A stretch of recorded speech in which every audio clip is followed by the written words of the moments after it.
Ces tableaux font presque 3 fois ma taille. Ils sont l'œuvre de Théodore Gudin, le premier peintre officiel de la marine, et vous allez voir que leur restauration a été faite au détail près. Damien, pourquoi est-ce que le musée a choisi de mettre à l'honneur les toiles de Gudin? Gudin, c'est un peintre très important pour la création d'une marine romantique au XIXe siècle. C'est un peintre qui contribue à créer ce genre romantique de la marine. On a envie de se plonger dedans et on a l'impression d'être jeté dans la tempête.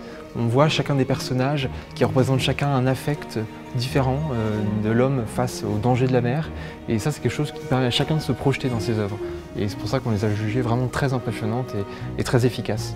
Et il avait un affect particulier justement avec les tempêtes et les naufrages? Oui, pour lui, il y a un vrai affect. La mer, c'est une source d'inspiration, mais c'est aussi lié à un drame familial. Il a perdu son frère quand il avait 20 ans.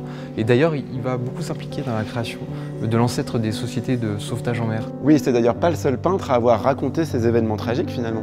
Oui, il s'inscrit dans une longue tradition qui remonte au XVIIe, au XVIIIe siècle avec Vernet et qui se prolonge après au XIXe et au XXe siècle avec le cinéma.